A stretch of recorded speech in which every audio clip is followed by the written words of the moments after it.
Illusion of Gaia is the second installment in what is known as the Soul Blazer trilogy, a series of action RPGs developed by Quintet that are quite easily some of the best examples of the genre on the console. It sees you taking on the role of Will, who's on a quest to locate 6 mystical statues that have the power to stop a comet from striking the Earth and ending life as we know it. It may all sound pretty generic, but the narrative gets surprisingly deep as you go along and deals with many subjects like life after death and friendship that give the story some real high points. When it comes to gameplay, it shares much in common with the likes of the old Zelda games and presents the action from an overhead view where you're free to explore and take on many enemies that roam the land. You've got a multitude of ways to do so as well, from your standard sword attacks to more powerful abilities like magic that even the playing field. When it comes to graphics, Illusion of Gaia is absolutely teeming with life, with vividly animated characters and intimidating bosses. The color palette is one of the richest in any Super Nintendo game, lending all of the environments and characters a distinct and attractive look. Every town you'll visit looks extremely different from the previous one, which really contributes to an unparalleled sense of discovery to the world it presents. When it comes down to it, Illusion of Gaia is not only one of the best looking Super Nintendo games, but also one of the more intriguing when it comes to both its narrative and gameplay. It should have been put alongside the likes of Secret of Mana and Final Fantasy VI, but instead would become a sort of cult classic that to this day hasn't got the recognition it deserves. If you're like me and are fond of action RPGs, then Illusion of Gaia is definitely a game you should consider playing.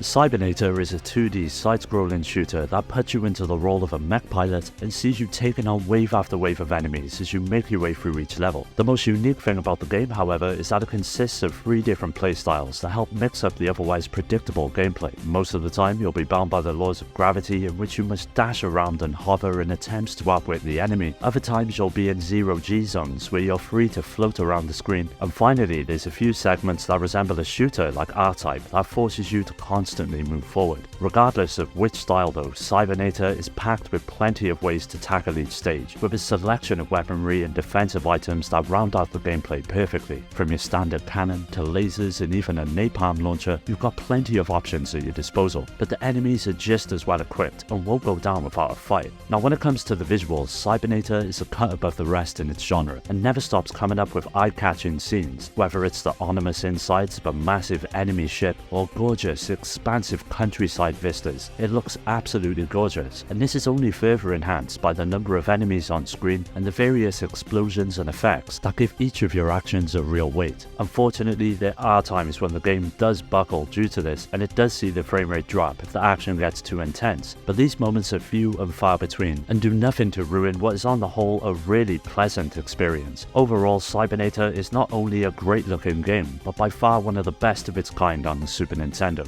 and with it now available on modern consoles, there's never been a better time to try it out for yourself.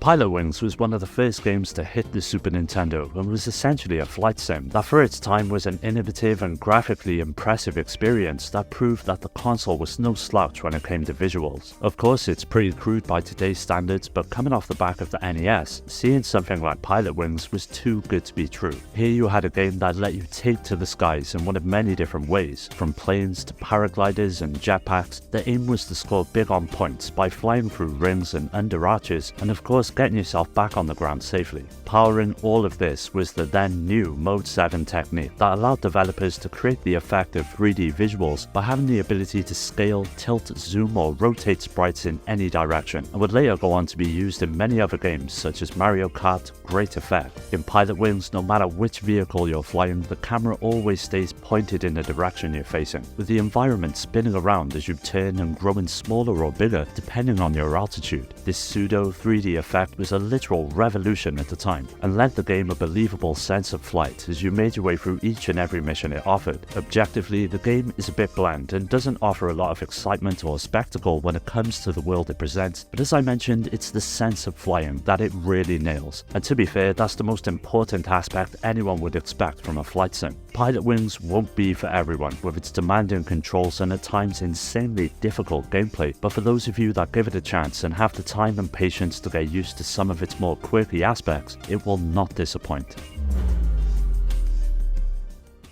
When it comes to RPGs, the Tales series is often brought up as one of the most important group of games that have helped shape the genre as we know it, and this is no more apparent than with Fantasia. That felt like a true culmination for RPGs on the Super Nintendo. With the likes of Chrono Trigger and Lufia 2 to contend with, it had a lot to live up to, but thankfully managed to create an experience that was unparalleled at the time and set the groundwork for the series going forward. It puts you into the shoes of Kles, a young boy who, after witnessing the death of his family and friends at the hands of an evil empire, swears to get revenge, and this is where the game kicks off. As with most RPGs, exploration and combat have an equal amount of importance, and while the majority of the game stayed true to console RPG traditions, such as an overhead view, resting at inns and solving puzzles, the game's battle system was truly something revolutionary at the time. It all took place in real time and saw you taking on enemies from a side-scrolling view, and gave you the ability to hack and slash your way to victory. Couple this with a range of special attacks that increase in their potency the further you progress, and what you had was one of the most engaging battle systems on the Super Nintendo. Visually, Tales of Fantasia really stood out against the competition, and Namco took full advantage of the extra storage on the game's cartridge, allowing them to craft a beautifully envisioned fantasy world that was full of life, colour and realistic shading effects rarely seen in 16-bit RPGs. The character sprites, while small, were able to recreate the beautiful character designs, and the animation in the battle scenes was incredibly fluid, making it a game that wasn't just only fun to play, but was extremely easy on the eyes as well.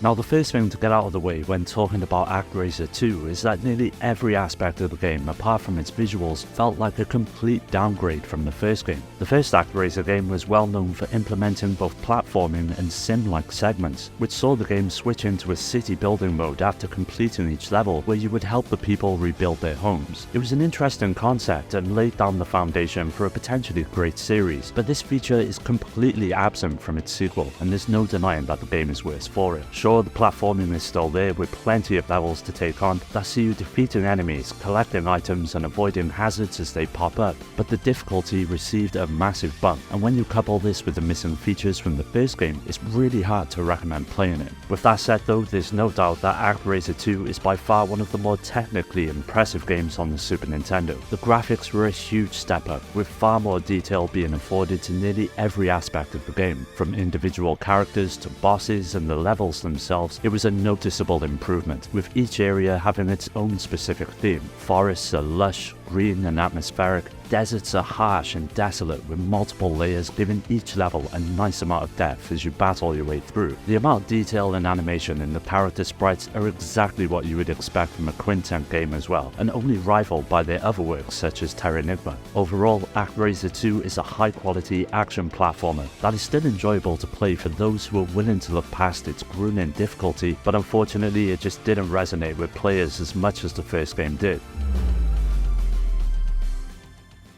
Far East of Eden is one of those RPGs that is part of a long-running series in Japan that never found its way west. It's a shame really, as it's by far one of the best adventures produced for the console, which all took place in ancient Japan. You took on the role of Hagen, and after a prince who was seeking power releases an evil demon upon the kingdom, it's up to you and your band of friends to set everything right and bring him to justice. As with many RPGs of its time, it's largely split up into exploring the land and taking on enemies through a turn-based system that shares much in common with the likes of the early Dragon Quest games. Upon encountering an enemy, you're thrown into a head-on view, and you're free to unleash a series of attacks, may they be melee or magic-based, in the hopes of overcoming the threat. Although the battle system isn't exactly anything groundbreaking, what helped it stand out was the sheer amount of different enemy types you run into. It was so common back in the day for games of this nature to simply palette swap enemies and palm them off as something entirely different, but with Eden Zero that isn't the case at all. It originally began its life on the PC Engine, so making a jump to the Super Nintendo was quite the feat, and was made possible through the SPC 71010 chip that allowed the console to decompress the cartridge's huge amount of additional environment, sprites and audio data. Naturally, what you get is something that would feel right at home on the PlayStation, and was a true testament to the power of the Super Nintendo when it was in the right developer's hands. With a full English translation now available, it's the perfect time for the RPG fans amongst you to check this somewhat forgotten gem out.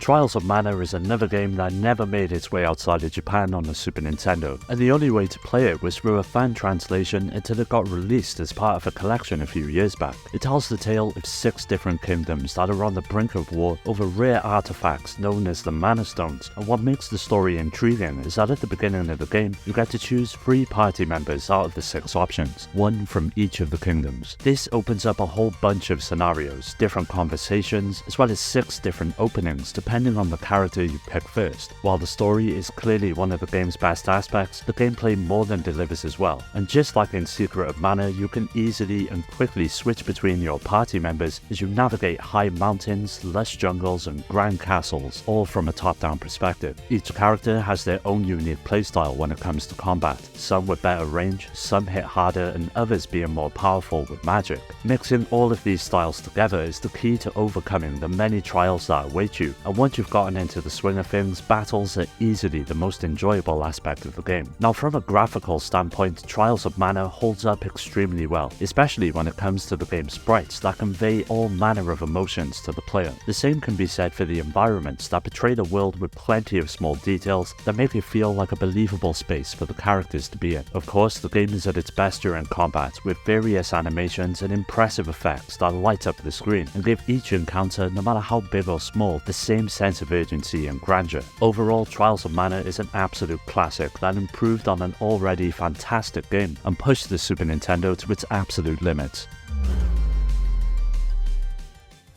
Dragon Ball Z has always been well represented in the world of video games, with titles reaching back to the days of the NES, and the Super Nintendo got its fair share of entries as well. After the somewhat disappointing first game, Super Butoden 2 introduced many changes to the core concept, which resulted in a much more enjoyable experience. Naturally, the game is similar to the first, with the player being able to kick, punch, and perform key blasts that take place across multi-level split-screen battles. If you're not familiar with the concept, each level you fight upon is stretched extremely wide, which splits the screen so that each player has their own half for long distance action. This is mainly useful for Super Key Blasts, in which the action is taken over by one character that shoots out their trademark attack and then switches to the other character that chooses a defense against the attack that's followed by the inevitable damage. This setup really helps convey what feels like an authentic recreation of the show. Obviously, it's not as impressive as some of the more recent games in the series, but for its time, this was the best it got. Visually, it was a huge step up from the first game, with each of the characters being presented with bigger and far more detailed sprites, with the special key attacks coming along with much greater visual flair as well. Instead of just wimpy yellow balls and beams of energy, each special move is now accompanied with huge auras and lighting effects that manage to make them feel like powerful abilities that pack a real punch. On the whole, it's not exactly one of the best fighting games on the Super Nintendo, with far more better examples out there like Street Fighter and Killer Instinct, but it achieved what it set out to do, and that was to provide an authentic Dragon Ball Z fighter that fans and newcomers alike could jump into and enjoy.